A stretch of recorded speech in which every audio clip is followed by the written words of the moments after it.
pregunta, ¿no? El título, yo he dicho, el título de la predicación de hoy será Verdad en lo íntimo. Verdad en lo íntimo. Y la pregunta era, ¿qué versículo de la Biblia tiene esta expresión? Verdad en lo íntimo. He dicho, no digan por aquí, por WhatsApp, no lo digan, solamente digan, lo tengo. Y muchos han dicho, lo tengo. ¿Hay alguien que no haya dicho lo tengo y que lo tenía? No. Vale. Y eso que el premio estaba entre un Ferrari o un Tesla. Era tentadora la oferta. Y muchos se han tentado y lo han intentado. Y la primera que dijo lo tengo fue Rosa. ¿Cuál era el versículo? Salmo 51, 6. ¿Alguien está en desacuerdo? Joel no está en desacuerdo, está de acuerdo. Correcto. Ese era. Ya lo estamos poniendo aquí. Ya han anticipado. Bueno, Rosa no solamente que fue la primera en contestar, sino que eligió el premio. Eligió el Tesla. Y como yo lo que prometo lo cumplo, le he traído su Tesla.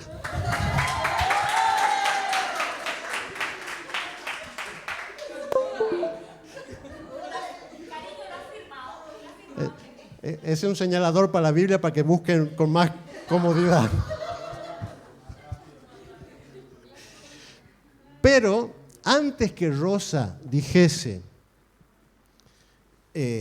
lo tengo, hubo alguien que preguntó, ¿Reina Valera o no? Entonces yo dije, tiro la casa por la ventana, regalo el Tesla y un Ferrari. Michelle, un Ferrari para Michelle.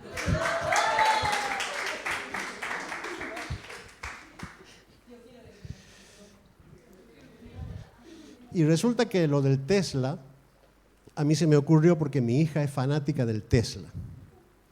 Y mi hija recién a mediodía contestó, pero como es mi hija, hay tongo. Entonces, aquí tiene su Tesla.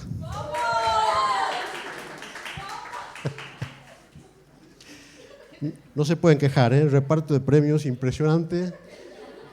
Pastor, a ver si en la cajita de la ofrenda recuperamos. Bueno, ahora sí. Esto dice el versículo. He aquí, tú amas la verdad en lo íntimo y en lo secreto me has hecho comprender sabiduría. Vamos a intentar. Hay una práctica que solía hacerse mucho en las iglesias antes y no sé por qué lamentablemente ha caído en desuso y es aprender versículos de memoria. A mí me ha parecido precioso el versículo. Así que vamos a hacer un esfuerzo, vamos a aprenderlo de memoria. Son 2 frases. He aquí, tú amas la verdad en lo íntimo y en lo secreto me has hecho comprender sabiduría. 2 frases. Tú amas la verdad en lo íntimo y en lo secreto me has hecho comprender sabiduría. ¿Otra vez? Amas la verdad en lo íntimo y en lo secreto me has hecho comprender sabiduría. Muy bien, es precioso el versículo. Y esta es la predicación. Este versículo es la predicación. Vamos a desarrollar solamente esto, pero cogiendo un pasaje de la Biblia muy interesante, en Juan capítulo 1, desde el verso 43 hasta el 51. Son encuentros que tiene Jesús. Jesús tuvo muchos encuentros con la gente, ¿no? Hola. Juan capítulo 1. Hola. Aquí no sale. ¿Qué ha pasado? Bueno, aquí va. Yo estaba esperándolo ahí. Me has hecho trampa. Bueno, vamos allá. El siguiente día quiso Jesús ir a Galilea, y halló a Felipe y le dijo, sígueme. Y Felipe era de Betsaida, la ciudad de Andrés y Pedro. Sigamos. Felipe halló a Natanael y le dijo, hemos hallado a aquel de quien escribió Moisés en la ley, así como los profetas, a Jesús, el hijo de José de Nazaret. Natanael le dijo, ¿de Nazaret puede salir algo de bueno? Le dijo Felipe, ven y ve. Cuando Jesús vio a Natanael que se le acercaba, dijo de él, he aquí un verdadero israelita en quien no hay engaño. Le dijo Natanael, ¿de dónde me conoces? Respondió Jesús y le dijo, antes que Felipe te llamara, cuando estabas debajo de la higuera, te vi. Respondió Natanael y le dijo, Rabí, tú eres el Hijo de Dios, tú eres el Rey de Israel.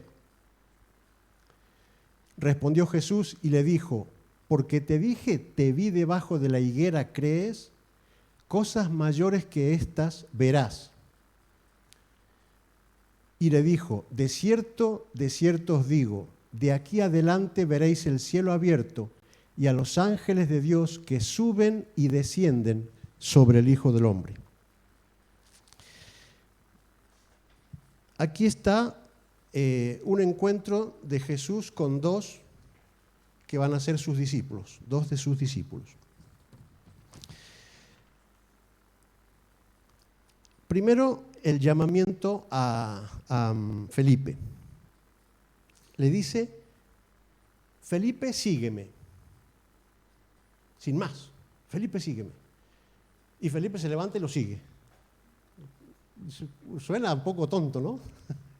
Imagínate que estás sentado ahí en la puerta y viene un señor que no conoce de nada y te dice, sígueme. Vale. Suena que no está un poco normal, ¿no? Mario dice yo. Justo. Se levanta sin más y lo sigue. A veces no analizamos bien la Biblia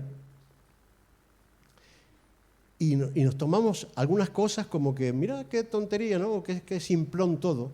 Y es porque no conocemos y no profundizamos. Entonces vamos a entender bien qué le pasaba al señor Felipe.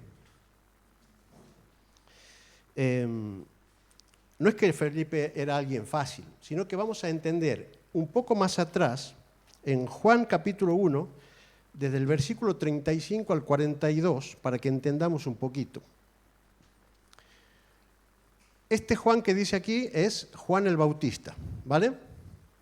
Es decir, el que vino predicando que el reino de los cielos se había acercado, ¿se acuerdan? El siguiente día, otra vez estaba Juan el Bautista y dos de sus discípulos, él tenía discípulos. Y mirando a Jesús, que andaba por allí, dijo, he aquí el Cordero de Dios. Le oyeron hablar los dos discípulos de Juan y siguieron a Jesús.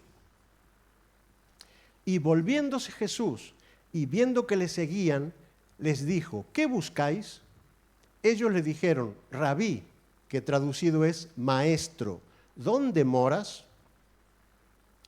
Les dijo, venid y ved. Fueron y vieron dónde moraba y se quedaron con él aquel día porque era como la hora 10:00. Andrés, hermano de Simón Pedro, era uno de los dos que habían oído a Juan y habían seguido a Jesús. ¿Hasta ahí es? ¿Sí, no? Gracias. No, al 42. Y le trajo a Jesús, y mirándole Jesús dijo, tú eres Simón, hijo de Jonás, tú serás llamado Cefas, que quiere decir Pedro. Resumiendo lo que hemos leído, Juan el Bautista estaba con dos discípulos, y cuando está Jesús por ahí, les dice a sus discípulos, ese es el Cordero de Dios que quita el pecado del mundo. Y los discípulos siguieron a Jesús. Esos dos. Entonces Jesús les dice a estos dos, ¿qué quieren? Él iba caminando y venían todos atrás. ¿Qué quieren? Queremos queremos saber dónde vives. Vengan, vengan. Y se quedaron todo el día con él. Y dice, uno de esos discípulos era Andrés, el hermano de Pedro, que después se fue a buscar a Pedro.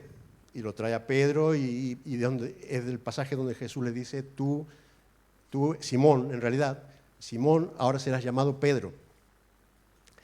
Y el siguiente versículo es cuando aparece Felipe.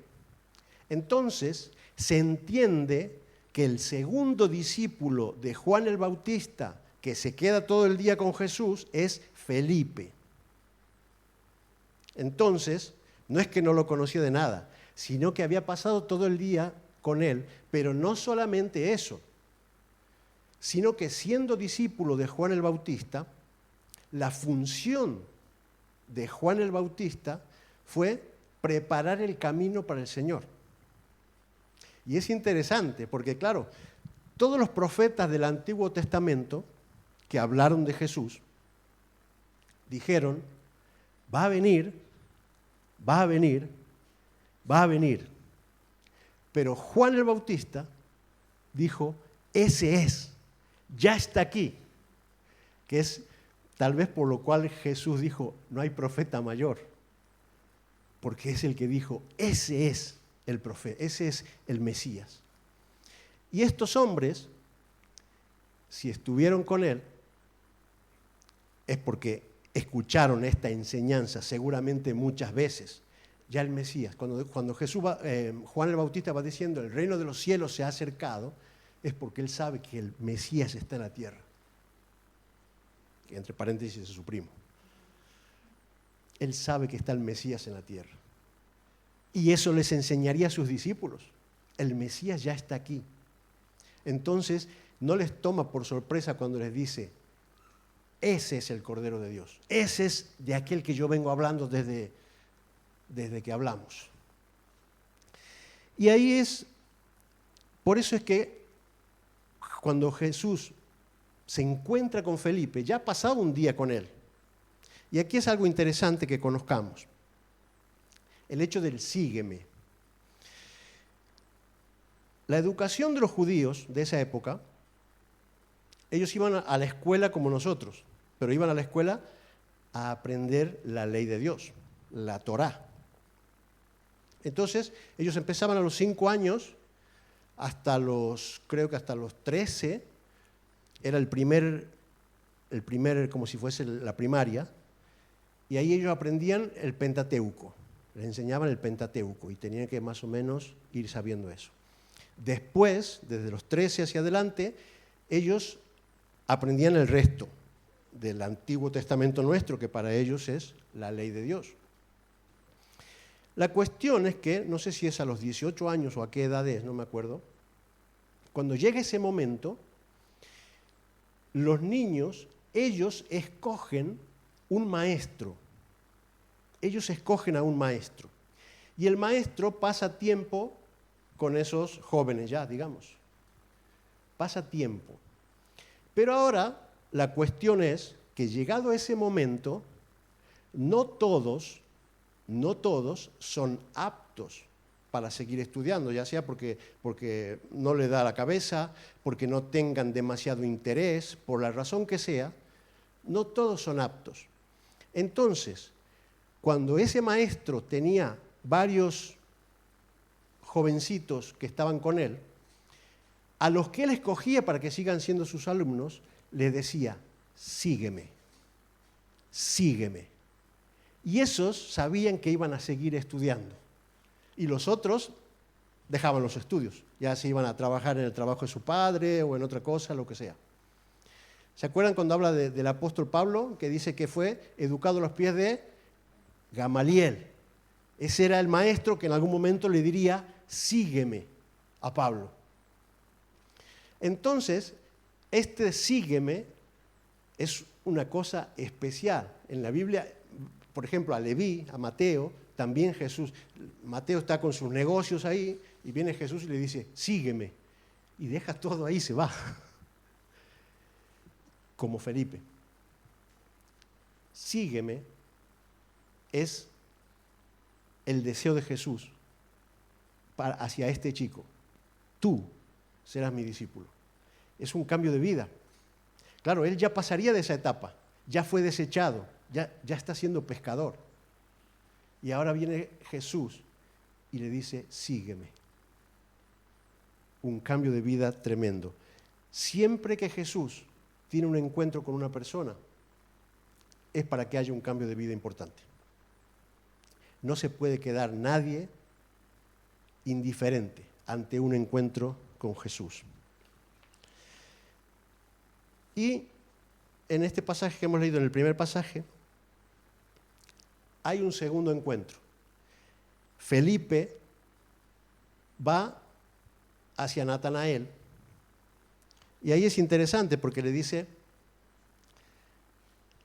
a Natanael, hemos encontrado al Mesías. Hemos encontrado, y es importante aquí cómo habla, porque aquí hay gente que piensa que Natanael también sería discípulo de Juan el Bautista. Yo no lo tengo claro, no lo he encontrado en ninguna parte, no lo sé. Pero lo que sí está claro es que Natanael era un estudioso también de la Biblia. De ahí es que Jesús le dice, este es un verdadero israelita, porque sería un estudioso de la Biblia. ¿Por qué? Porque viene Felipe y no le dice, ¿viste lo del Mesías? ¿Has escuchado lo del Mesías? Pues lo he encontrado yo. No, dice, el Mesías de quien escribió Moisés y los profetas. O sea, sin duda ellos estudiaban la palabra donde se habla del Mesías y por eso dice, hemos hallado al Mesías. Y esta también a su vez es otra prueba de que Felipe era discípulo de Juan el Bautista. ¿Por qué? Por lo que decía antes, todos los profetas decían, ya vendrá, ya vendrá. Y si ellos hallaron, es porque estaban buscando. Y si estaban buscando es porque sabían que estaba. Porque Juan el Bautista se lo decía, que ya estaba aquí. Entonces, por eso Felipe dice, hemos hallado al Mesías. Hemos hallado a ese del cual escribió Moisés y los profetas. Y aquí también pasa una situación interesante, que también vamos a estudiar un poquito el contexto para entenderlo. Natanael dice, es Jesús el hijo de José de Nazaret. Y Natanael responde, ¿puede haber algo bueno de Nazaret? Esto es interesante conocerlo. Tendría que haber traído un dibujito y no lo he traído. Nosotros tenemos, vamos a hacernos una imagen como si yo me dibujo en el aire. Nosotros tenemos, ¿se acuerdan del mar de Galilea que muchas veces atraviesa el Señor? Bueno, imagínenselo aquí. Mar de Galilea, río Jordán, y aquí abajo está el Mar Muerto. El Mar Muerto, hacia la izquierda, está Jerusalén. Arriba, el Mar de Galilea, hacia la izquierda, bastante más allá, está, ¿cómo se llama esto? Lo que he dicho de Nazaret. Yo lo puse en el Google Maps, está, si vas caminando, a un día de camino, de Nazaret a Jerusalén. A su vez, dice que es interesante, ¿por qué lo dice? Que Felipe era de Betsaida. Mar de Galilea, aquí, orillando al Mar de Galilea, está Betsaida. ¿Y qué pasa? Al lado de Betsaida, hacia oriente, está lo que se llama Decápolis. Decápolis, griego. Deca, para los que saben griego, deca, 10. Polis, la ciudad. Las polis, la famosa ciudad griega. Decápolis, 10 ciudades. Es un conjunto de 10 ciudades griegas que eran un centro cultural y económico. Era un lugar muy importante. Y, ¿cómo he dicho que se llama? Betsaida está al lado. Entonces, los de Betsaida son un poquito nariz parada. Ellos se sienten griegos y eso en aquel momento era ser importante, ser destacado. Yo pensaba esto cuando estudiaba esto, pensaba en Argentina, ¿no? En Argentina decía, yo soy de Tucumán. En cambio, y viene el de Buenos Aires y dice, no, yo soy porteño, ¿viste? Yo soy argentino, tú eres casi boliviano. Es así, allá. Pues eso me imaginaba yo aquí. El de Betsaida era un poquito agrandadito porque estaba al lado de la Decápolis griega. Mientras que el otro, que estaba en Nazaret, estaba lejos de Grecia y estaba lejos de Jerusalén, con lo cual era nada. Era nada. Entonces por eso dice, ¿y puede salir algo bueno de Jerusalén, de Nazaret? Y es importante esto, porque muchas veces nos identificamos nosotros ahí, ¿no? Que ponemos rótulos. Ponemos rótulos. Dice, no, el pastor de Chella. ¿Y de Chella puede venir algo bueno? Es gracioso, ¿no? Estoy haciendo el chiste, pero en Játiva, tú cualquiera dices, sí, de Chella o de Agna, y ahí hablan muy mal. Ya está el rótulo, ahí hablan muy mal. Y así siempre los rótulos son negativos. Tenemos la tendencia esa. Los rótulos son negativos, nunca hay algo positivo. Y ahí se ve la contraposición con Jesús. Que Jesús, que conoce lo malo y lo bueno de las personas, y aún conoce, porque es Dios, sabe que ha dicho lo que ha dicho de él, sin embargo dice, ese es un israelita de verdad en el que no hay engaño. Conocía lo bueno y conocía lo malo, pero su rótulo fue positivo. Esta es una enseñanza interesante para nosotros, ¿no? Porque a veces, como digo, siempre lo negativo. Cuando todos tenemos cosas negativas y todas tenemos cosas positivas. Pero si yo hablo de mí, digo, ay, qué guapo y qué simpático soy. Pero si hablo del otro, voy a decir, uy, qué vago y qué cochino es. Por ejemplo, ¿no? Yo soy muy bueno, pero los demás no me llegan a los zapatos. Interesante el concepto. Y aquí también, así como el sígueme de Felipe de antes, que parecía un poco desubicado, también parece un poco desubicado lo de Jesús, lo de Natanael. A Natanael, después de haber tenido una imagen negativa de Jesús sin conocerlo, cuando ve y le dice, sí, porque te he visto en la higuera, tú eres el Hijo de Dios, parece exagerado, ¿no? Porque te he visto en la higuera. Sí, puede ser que yo estaba sentado ahí, habrá pasado Jesús por ahí, me ha visto. O es una tontería o hay algo más profundo ahí. Voy a hacer una pausa dramática. Tan, tan, tan.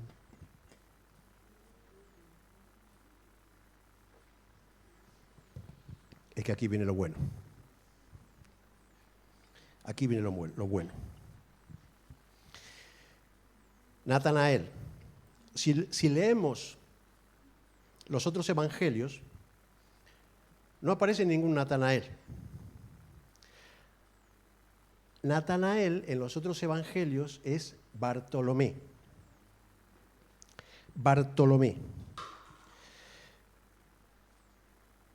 Bartolomé en realidad es, digamos, el apellido. Cuando la gente tenía Bar, significaba hijo de. Es el significado de Bar. No piensen en el bocadillo ni en el almuerzo, chupito, no. Bar es hijo de. Entonces, Bartolomé es el hijo de Ptolomé, que sería en castellano. Pero para ellos sería Ptolomeo, Bartolomeo, que hace alusión a alguien que tiene conocimiento, su padre.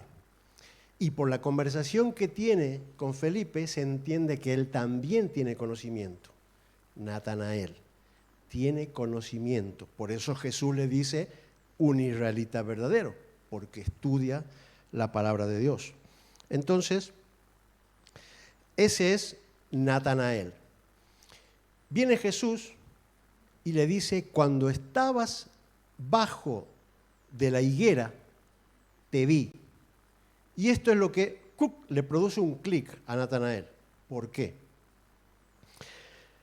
La higuera, vamos a contextualizar otra vez, la higuera es un elemento simbólico para los judíos. Cuando en el Antiguo Testamento dice, cuando la higuera reverdeciere, ¿a qué se está refiriendo? A Israel. Cuando Israel reverdeciere, cuando la higuera reverdeciere. La higuera es el sinónimo de Israel para el judío. Entonces, el hecho de que Natanael estuviese bajo la higuera no es que estaba tomando la sombrita, no es eso. Había una costumbre entre ellos, y es que solían ir, buscaban una higuera, solos, se iban a buscar una higuera que representaba a Israel, y ahí, con la mano en la higuera, oraban a Dios por su nación. Oraban a Dios y buscaban a Dios en soledad por su nación. Entonces, la relación que tenía el judío con Dios no era simplemente ir semanalmente al templo. Eso era la multitud. La multitud. Ponemos a día de hoy esto. Este es el día semanal en el templo, lo que estamos haciendo hoy aquí, la multitud. Pero a su vez, aquellos que eran fieles buscaban a Dios en soledad y se iban a buscar la higuera. Entonces el concepto del israelita era, cuando estoy bajo la higuera, a la vista de nadie, Dios me ve. Entonces, cuando Jesús le dice, yo te vi que estaba bajo la higuera, él entiende, tú eres el Hijo de Dios. Porque solamente Él me podía ver, solamente Dios me veía bajo la higuera. Entonces tú eres Dios, tú eres el Hijo de Dios, el Rey de Israel, por el cual yo estaba orando bajo la higuera. Esa es la razón por la cual hay una conversión inmediata ante una frase que a nuestros ojos parece una tontería. Pero el concepto, que no es ninguna tontería, es el que nosotros tenemos que adoptar también. Cualquier encuentro con Jesús no cae en vacío. Aquí tenemos dos personas que se han encontrado con Jesús, Felipe y Natanael. No cayó en vacío. Fueron los iniciadores de la iglesia, dos de tantos, iniciadores de la iglesia. Murieron por Jesús. ¿Por qué? Porque ese encuentro no cayó en vacío. Y es importante el tema este de Natanael, porque esto es perfectamente aplicable para nuestras vidas. El punto de la multitud que yo estaba hablando antes. Si nos fijamos, hay muchos encuentros de Jesús con personas en la multitud. En la multitud. Muchas veces la multitud hasta es de obstáculo para el encuentro con Jesús. Piensen, por ejemplo, en Zaqueo. ¿Se acuerdan de Zaqueo? ¡Zaqueo! ¡Zaqueo! Ahí Zaqueo. Estaba la multitud y Zaqueo quería ver a Jesús, pero era muy bajito y no tenía forma. Le molestaba la multitud. Entonces, ¿qué hizo? Se subió a un árbol, solo. Él estaba aparte y Jesús le dijo, es necesario que yo vaya a tu casa. Otra multitud, una mujer que tiene un flujo de sangre de años. Y está la multitud ahí, no puede llegar a Jesús, no puede llegar a Jesús. Pero en su mente, en su fe, dice, si le toco el manto, seré sana. Y Jesús reconoce ese poder que sale. Dentro de una multitud, los discípulos dicen, pero ¿cómo que si te han tocado? Si te van apretujando todos, ¿cómo que si te han tocado? Porque él reconoció esa persona que estaba saliendo, sobresaliendo de la multitud. Era esa mujer, por su fe, estaba sobresaliendo de la multitud. Todos lo apretaban, todos. Pero él dijo, ese toque me interesa. Esa es esa mujer que tiene una fe que le permitió ser sana. Hay más ejemplos como estos, pero es igual. ¿Para qué más? La cuestión es esa, la gráfica es esa. La multitud es una multitud que busca a Jesús, que va tras Jesús y está muy bien. Y eso es este domingo, eso es este lugar. Somos la multitud que viene aquí a buscar a Jesús y está muy bien, está muy bien. Y Natanael seguramente todos los domingos, los sábados mejor dicho, estaba en el templo, en la multitud, buscando a Jesús y está muy bien. Pero hay un punto que separa el judío normal del que destaca. Hay un punto que separa al cristiano medio del que destaca. Y es sobresalir de la multitud. Y no quiero que vayan a entender como una cuestión de apariencia, ¿no? Una cuestión de apariencia. Como por ejemplo, cuando hay una banda de música y están los violines, la batería, y sale el del saxofón que quiere sobresalir, y sobresale por encima. No es ese sobresalir. No es eso. No es una cuestión de ego. Es una cuestión de búsqueda de Dios de una manera particular que los demás no tienen. Que los demás no tienen. En eso me estoy refiriendo con sobresalir de la multitud. Este hombre, Natanael, puede haber ido al templo todas las semanas, pero él no se quedaba con eso. Y él decía, tengo que buscar a Dios en soledad. Mateo 6:6 dice así: mas tú, cuando ores, entra en tu aposento y cerrada la puerta, ora a tu Padre que está en secreto, y tu Padre que ve en lo secreto te recompensará en público. Es interesante, está hablando de orar, ¿no? Dice, cuando ores, métete en tu habitación, cierra la puerta y ora, porque Dios escucha. No dice eso.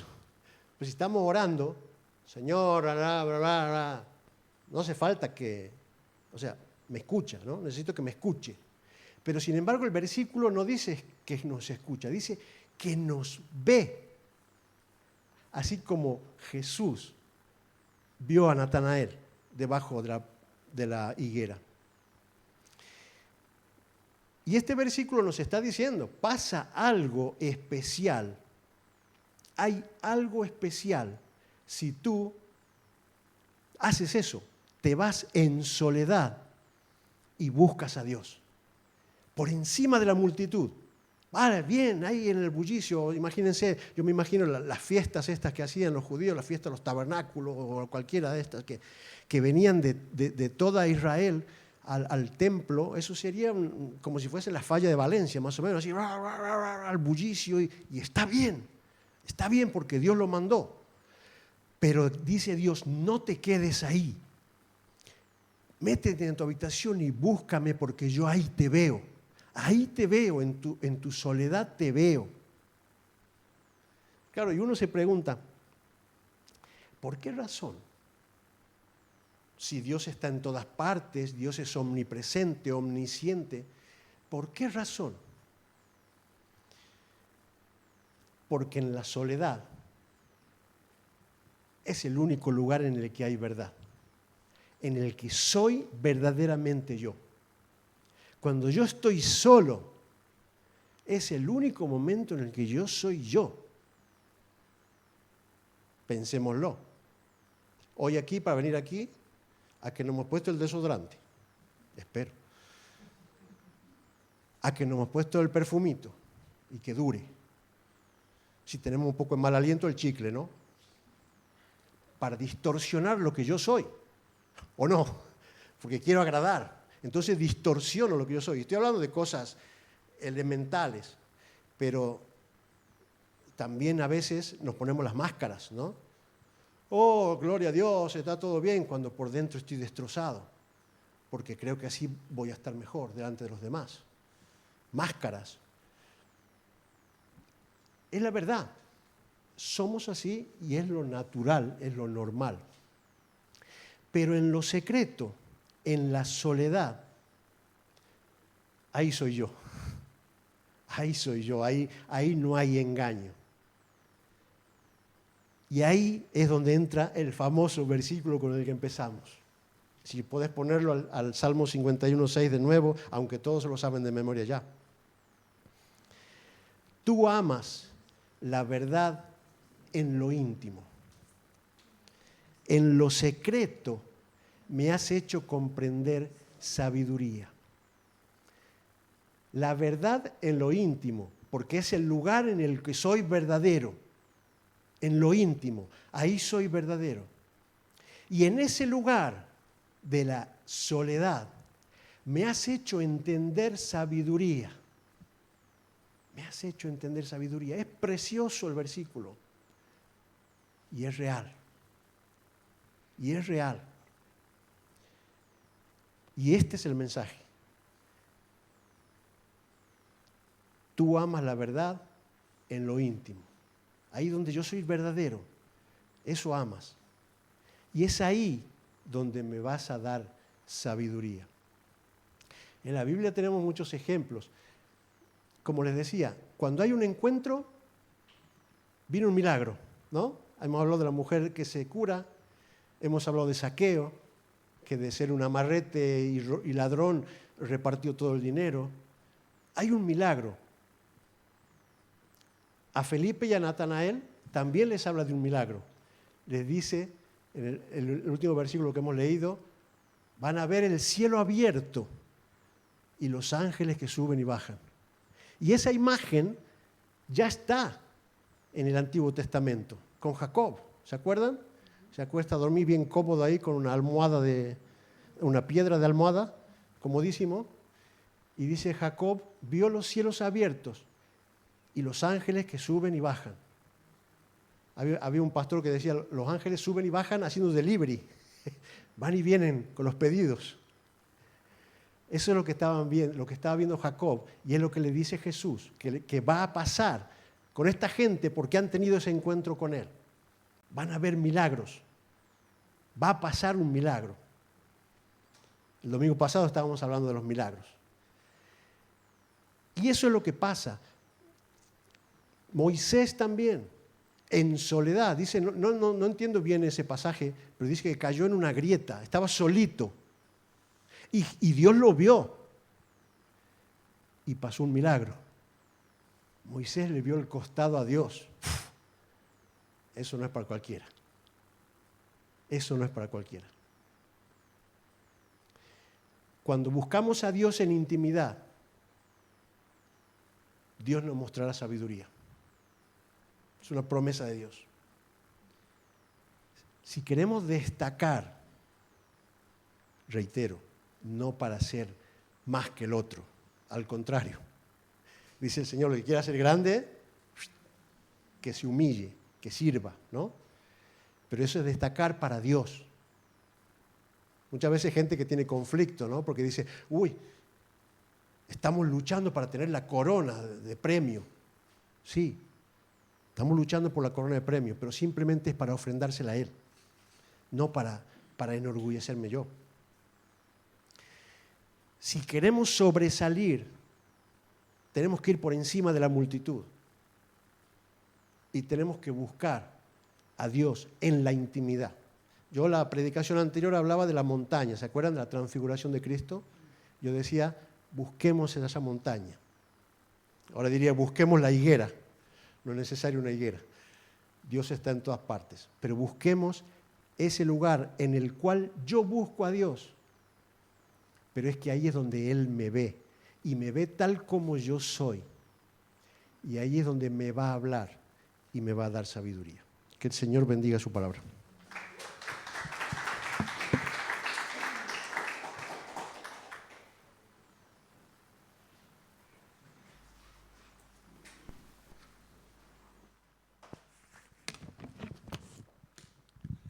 Muy bien, Ramón, muchas gracias. Aunque no tengamos higuera, pero sí que tenemos un lugar donde poder estar a solas con Dios, poder orar y poder tener comunión con Él. Cada primer domingo de mes tenemos lo que conocemos en la Biblia como la Santa Cena. Hay un grupo de hermanos que se bautizaron este mes pasado. Manuela y Joel,